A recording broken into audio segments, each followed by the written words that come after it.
Okay, no script, no nothing. It's always about solving problems.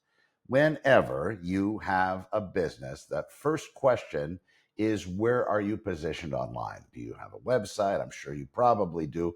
What do your Google reviews look like? What do your other online reviews look like?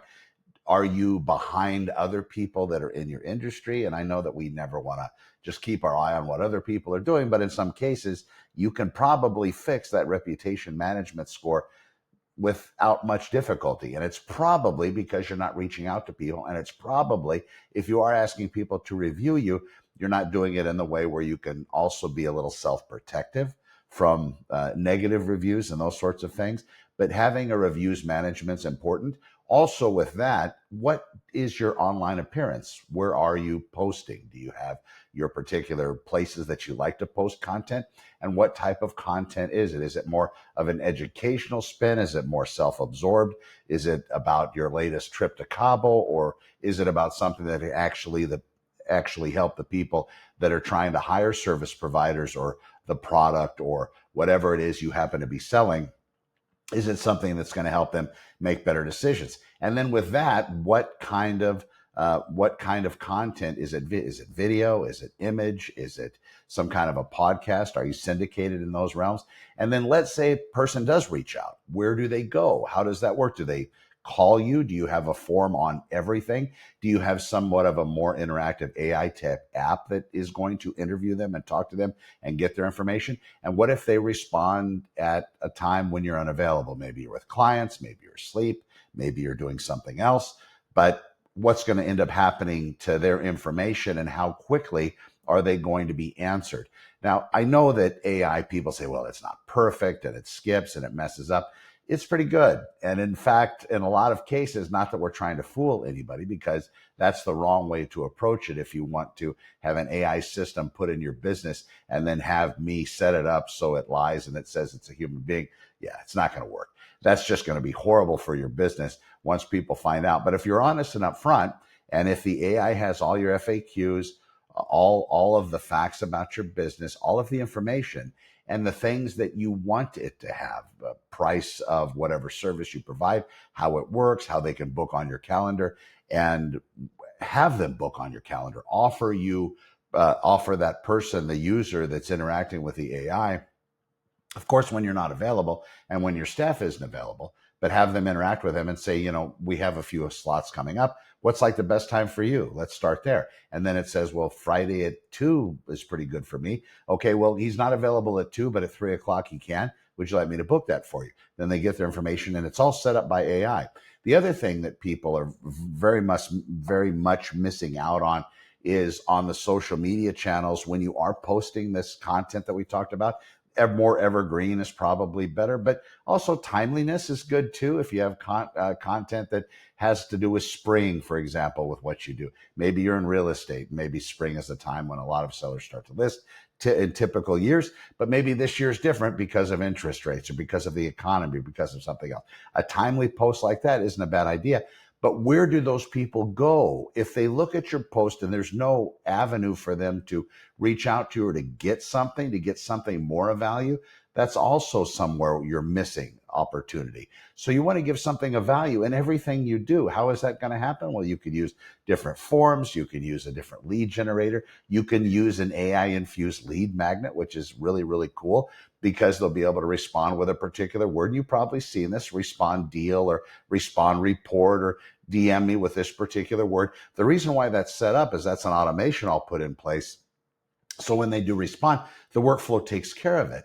So if you have 150 people responding because we've structured an offer that's so unbelievably fantastic and it's really valuable. I'm not talking about some BS that's just thrown out there, but a really valuable offer. And we tell them to DM the business deal on the Facebook page or Instagram or wherever they're coming from. That automation takes care of that. It gathers the client's information. It then structures and puts together the report.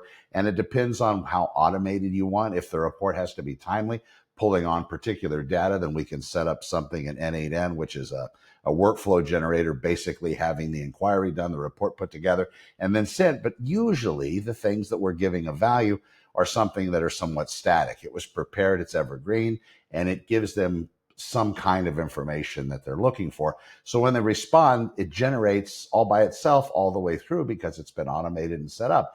Then you come in the morning or whenever you look at your leads or whenever you want to get the notification and you have new booked appointments that are in your pipeline, your opportunities, it starts to fill up. And for those people that have come in that aren't ready to hire you to do whatever you do best, right? They're not ready to hire you. Then what they end up doing is the sequence, then I set it up so it takes care of them. That's how everything should be taken care of. Then your past clients, all of them should be kept in contact with. And if you've dropped the ball on that, all that can be automated and set up too with AI integration. So all of that's done. So you have a complete business. So your job then becomes just going to appointments and maybe making a few notes about the interactions where everything is and to keep the system updated. That's it. And the updating of the system, that's becoming more and more easier as AI develops more, that the simplicity of that process is ridiculously easy as well, if it's all set up right. So that's really kind of the onboarding sequence, because I need to find out how things come in, how leads come in. Is it a phone call? Is it an email? Is it some kind of social media interaction? Are you doing some kind of a meta campaign? And then if you're doing some kind of a meta, Facebook or Instagram, or even the new open AI campaigns with ChatGPT, how much are you spending on these and what's your return look like? And is there some kind of a fail-safe system or a checks and balances system, if you will, where you have a particular ad going out, but you're getting crappy leads, bad leads, tire kicker leads, people that aren't really interested, but every once in a while you get a good one.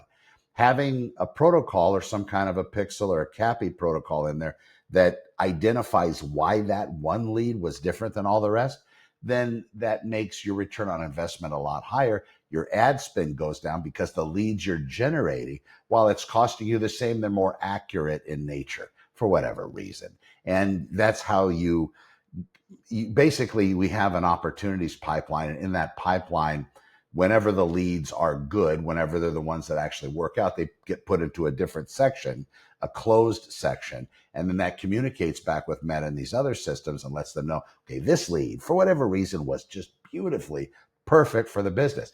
Then it's going to look for more of those. Very, very smart. But all of that in place, then you really have nothing else to do. The only thing that changes for you in your business is the content that you're posting and how you're posting it, and also making sure, this is another thing that's very important, search engine optimization is still very important, but that was the thing that everybody kind of hinged their bet on up until the development of artificial intelligence. It's only been 3 years, folks, for artificial intelligence since the unveiling of ChatGPT. But right now, the artificial intelligence, that's more conversational, it's more Q&A. So whenever people are interacting with it and they're asking about a particular business, it's no longer giving, page 1 of Google or page 2 of Google. It's no longer giving those type of results. Typically, it's going to maybe mention a few. And then also you'll notice, depending on which one you're using, it might also give a YouTube video reference. Well, how do you get positioned there? That's going to be with answer engine optimized content. So Q&As, FAQs, conversational type approaches in the content stream itself. And also with the website, there's schema protocols. There's different things that can be put together. This has all become very low-hanging fruit when you hire that right person to be able to put it together for you. But there's a lot of questions to ask for any business, whether they just want some voice AI chatbot that's going to talk to people on their website about their business services, or they want something completely filled out end to end that takes care of everybody all the way through the system. And it all starts with just having that AI audit done for you. When you're ready, you can find me more, ConnorWithHonor.com. We'll see you in the next one. Thanks for watching. Be well and take care.